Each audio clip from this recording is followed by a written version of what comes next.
Welcome back to The Price of Business. I'm your host, Kevin Price, talking to you about you and your businesses. It should be your business to be concerned about the quality of health care. Increasingly, when I go to the doctor, I only see a physician assistant. I actually believe in the not-too-distant future, that's all you'll ever see when you go to the doctor, so-called doctor's office. So be calling it the physician assistant or nurse practitioner office eventually if they become honest in their advertising. You'll only see a medical doctor if you got hit with a piano or something like that, because there is a huge healthcare shortage of physicians out there. There's a university, though, out there that's trying to address that, and we've got Dr. Fred Jacobs. He's Executive Vice President of St. George University, and we are delighted to have him on the program. Welcome to the show today. How are you? I'm fine. Thank you very much. Thanks for having me. Tell us a little bit about St. George's University. Well, St. George's is an international medical school. It has a medical school, a veterinary school, a school of public health, an undergraduate university, a number of other programs. It's located in the island of Grenada. Our clinical work is done mainly in the United States and the United Kingdom, but in a little bit in Canada.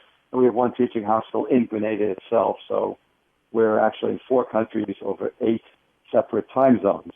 It's a large university, and we have about 12,000 graduates already practicing in all 50 United States and 45 countries around the world. And we have very, very good metrics. The scores we get on the standardized exams are the highest in the world, and our students who graduate do very, very well. Yeah. By the way, what percentage of your students are Americans? About, I would say about 60% are Americans. 30% are international, that is scholarship students from either Asia or sub-Saharan Africa. We have a large number of students from Botswana, from Trinidad and Tobago, from Grenada itself, St. Vincent and the Grenadines, and we have a large number of Canadians actually in the class also. But we'd like actually to increase the international component to about 50% because the school does have an international focus to improve healthcare around the world by training doctors who go back home. But about half the school, after all is said and done, will still be Americans.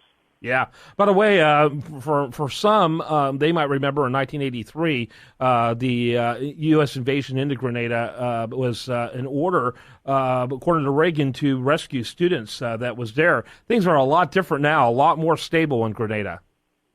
Very stable. I know that situation very well. My daughter was down there at the time, and I was the ham radio operator up here.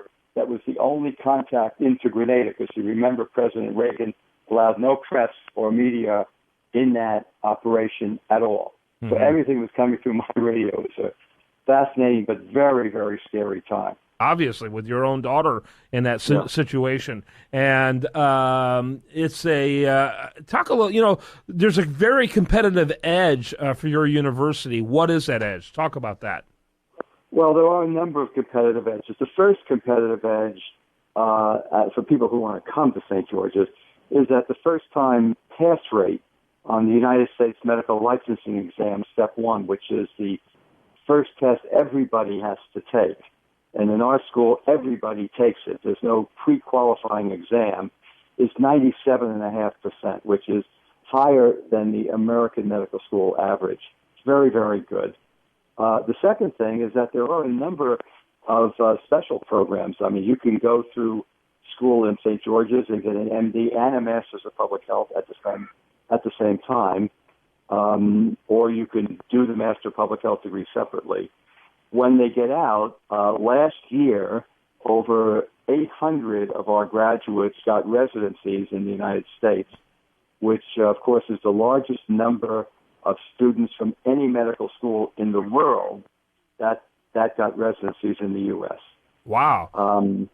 So there's a very large number of our students out there graduating. So the network of St. George's graduates throughout most of the major teaching and university hospitals in the country is quite large. That's very impressive. Talk a little bit about the cost. My understanding, because again, especially with the Affordable Care Act, frankly, it makes a lot of medical doctors potential medical doctors scratch their head and ask, why am I doing this? In light of the Affordable Care Act, which is creating all kinds of economic distortions, and also leading to an explosion in the physician assistant and nurse practitioner as, quote, replacements for medical doctors. So, affordability is a factor as well. Talk about that, please. Affordability is a factor. The tuition at St. George's is high.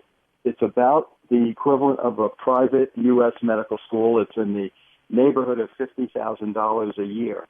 So that you can go through 4 years of medical school. We are eligible for guaranteed student loans from the federal government.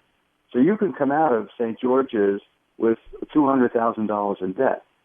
And many of our students, a large number of our students, do use guaranteed student loans for all or part of their tuition. Not unique to us. I think it's true in most American schools, and but not very many schools outside the country, because very few schools are actually approved by the government for guaranteed student loans. You have to show a number of different quality indicators in order to be approved. So your program has to be essentially equivalent to an American medical school program for the U.S. government to guarantee student loans. It only makes sense. Yeah. So it is expensive. And the problem these days is that residency positions are in shorter supply relative to the demand than they used to be, because the Congress, for whatever reason, mostly concerned about escalating Medicare costs, has not increased reimbursement for residency positions, which are capped at the 1996 level. Mm-hmm. So they're capped in the past, and we're dealing with an very large increase in the number of American medical graduates from new American medical schools, from enlarged classes in American medical schools, and from schools like ours. And not just ours, but of course schools from all over the world. Students want to come back to the U.S. or come to the U.S. for their graduate training. So the competition for residency slots is very, very difficult. And that's the key issue right now. So a student who wants to come into medical school has to know that they need to be competitive.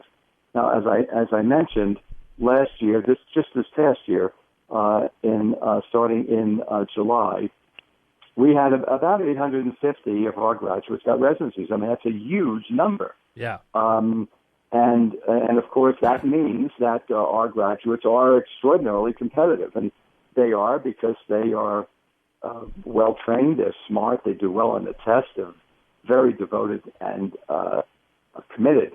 Dr. Jacobs, that's why they went there. I got to wrap it up with that. Dr. Fred Jacobs. By the way, best website for people to get more information, I guess, is sgu.edu.